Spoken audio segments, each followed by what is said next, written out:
Mice, and even worse, rats, can do a lot of damage on board. They carry germs that can contaminate food and nest in your bedding. But worst of all, they can potentially cause a fire on board. So how do you manage them?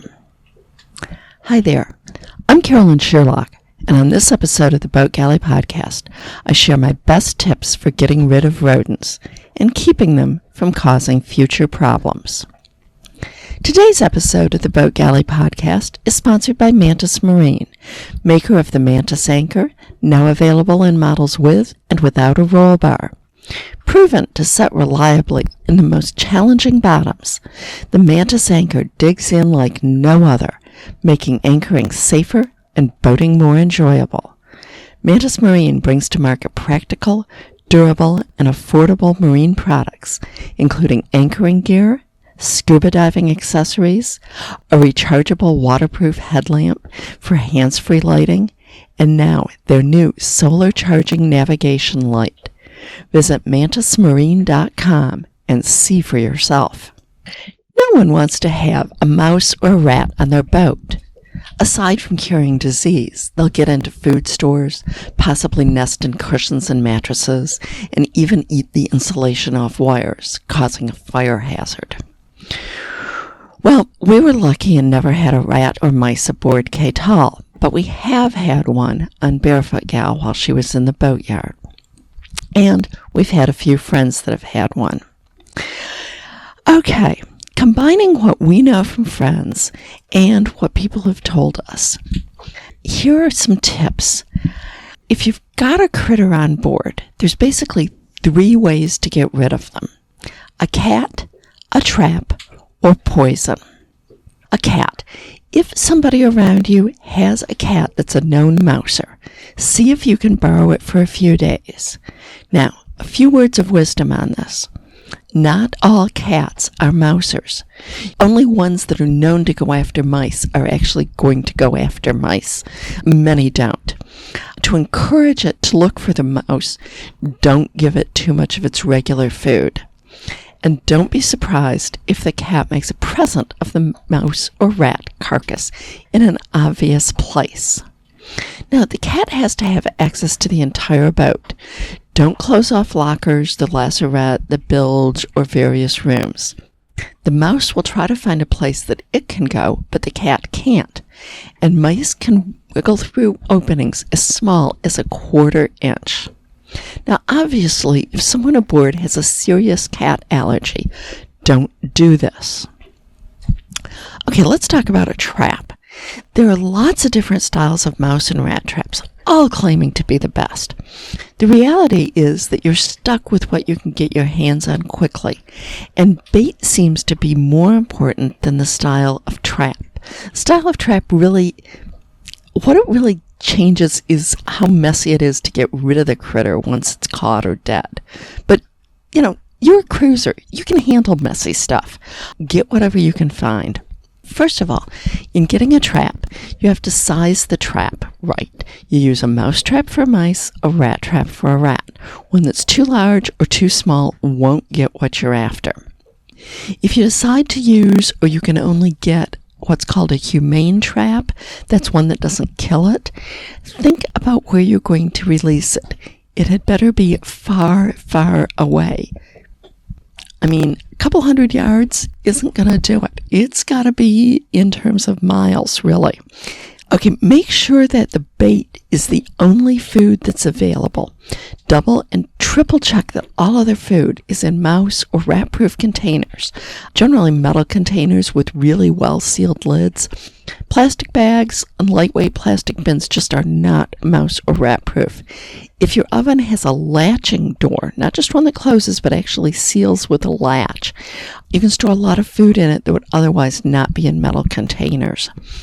Be sure to secure your garbage too, because rats and mice see that as food. Now, for years, I've been told that peanut butter is much better as bait than the stereotypical cheese. Supposedly, all rats and mice love it. However, I have been told by other cruisers in some far-flung places that peanut butter did absolutely nothing, and it was cheese that worked. Most people say ask the locals what they recommend for rat or mouse traps and use what they recommend. They'll know what works. Place your traps near the food that they've been getting into or places where you've seen the mice or rats. You want them to find it. And once you've caught or killed the little critter, handle it very carefully. Mice and rats carry a number of diseases that you really don't want to get, including things like bubonic plague and salmonella.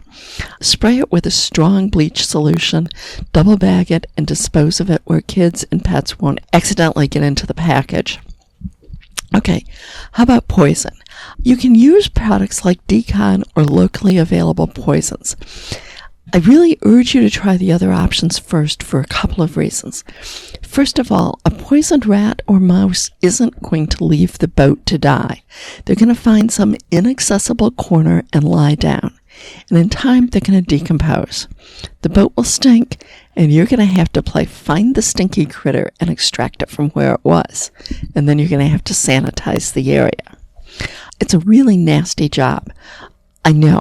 Several years ago, our sailing club, I guess it's been 15 years ago now, our sailing club was given a pontoon boat to use as a committee boat at a very good price. The catch was that a possum had come on board during the winter and died in the steering pedestal after tearing apart a lot of wiring in his efforts to find a way out. I was the one that got to clean up the putrefied possum, the surrounding area, and the wiring, and then fix the wiring. Trust me, it is not something you want to do, but it has to be done. So a dead critter somewhere is not fun. If you ever have to clean up something like that, use rubber gloves, paper towels, or rags that you can throw away, and a very strong bleach solution. And take a good shower yourself afterwards. The water that you use to shower and clean up is worth it to avoid illness. If you have kids or pets aboard, it's just not safe to use poison. That's the other downfall of it. And with the motion of the boat, even at anchor, it's easy to get poison in places that you never intended. Consequently, I really prefer traps. Okay, let's talk about what happens once you've gotten rid of the mouse or the rat. You've got to do several things then. First is you need to clean up the droppings. Okay, you probably did this as soon as you found any droppings, but now you need to go on a whole boat scavenger hunt. Sweep up any that you find, use rubber gloves, something you can throw them away, use bleach spray, make it pretty strong on the area after you've picked everything up. Mouse and rat droppings are very likely to carry salmonella, which is a pretty severe food poisoning. The New York State Health Department recommends not vacuuming droppings as it can possibly put harmful dust in the air. They recommend spraying the droppings first with a bleach solution, then sweeping them into a plastic bag and double sealing it.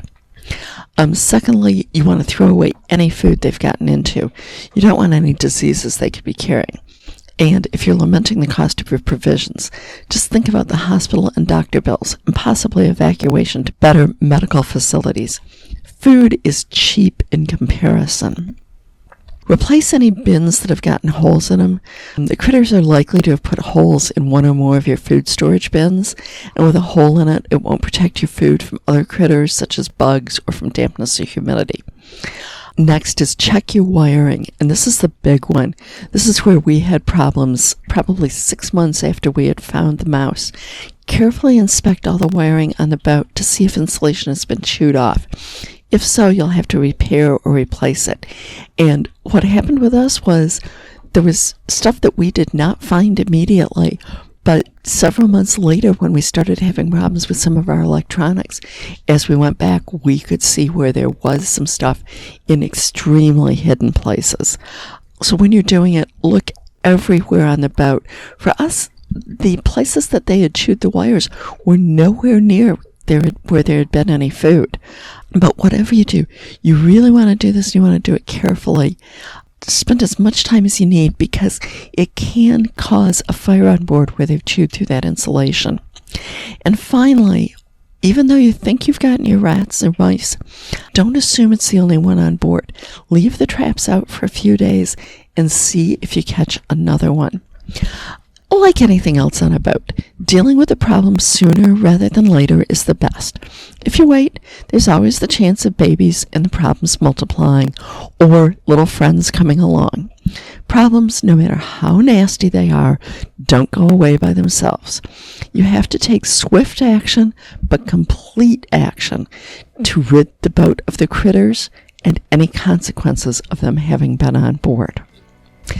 Okay, hopefully you found this episode helpful. Hopefully you don't have rats or mice, so you don't ever really need the information. If you find it useful, please subscribe to the Boat Galley podcast and tell your friends about us.